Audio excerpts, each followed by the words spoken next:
I'm not much of a gamer, but I'm totally down for a great TV binge, and that's certainly the case with Halo. I'm talking with the Master Chief himself, Pablo Schreiber. So it's been a couple years since we've had the first season debut. What do people need to remember about the first season? Well, they need to remember that the Master Chief is the Master Chief. That he commands a team called the Silver Team, and he's basically humanity's last hope at winning this war with the Covenant. At the end of the first season, he had surrendered his consciousness to Cortana and kind of let her take over his body to get him out of a jam.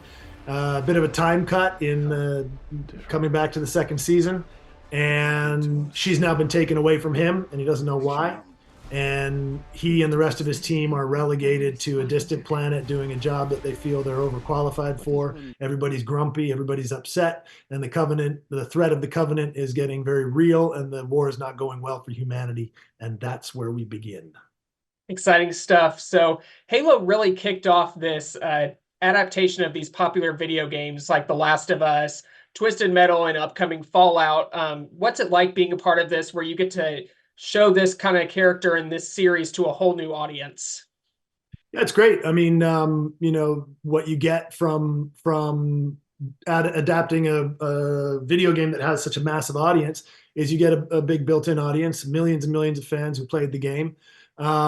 And what you also get with that is millions and millions of people who have their own take on how they feel the show should be made for good reason. It's one of the things that I really love about the fan base is how passionate they are. And the reason they're so passionate is because they feel a sense of ownership over the Master Chief that they're entitled to, because as players of the video game, we all played the game as Master Chief.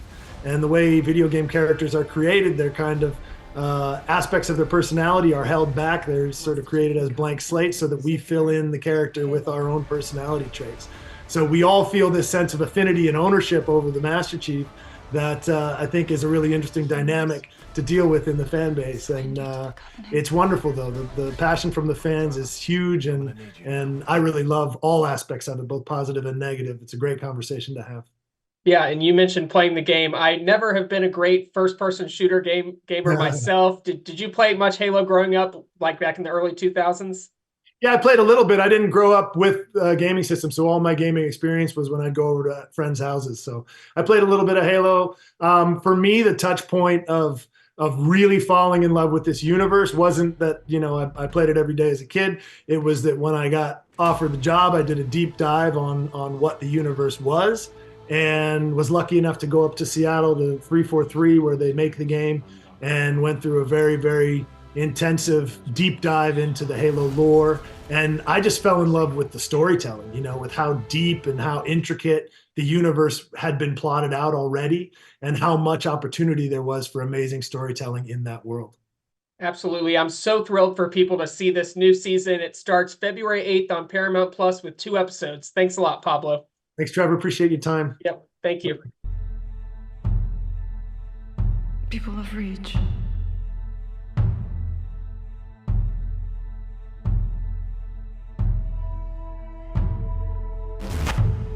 I bring you blessings.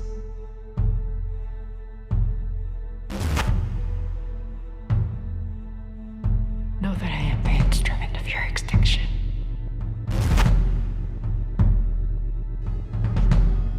Know that I am death.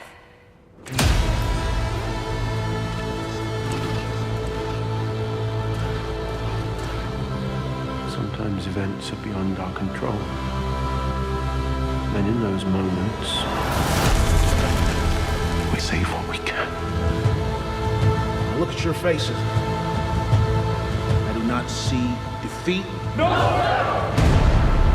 And I do not see surrender. You will not make the stand alone.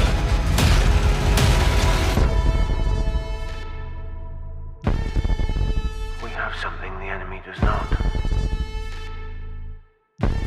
We have heroes. When the battle ends, they just call it a victory and say it was because of me, because of something I did. Or something you are. Something you can't see.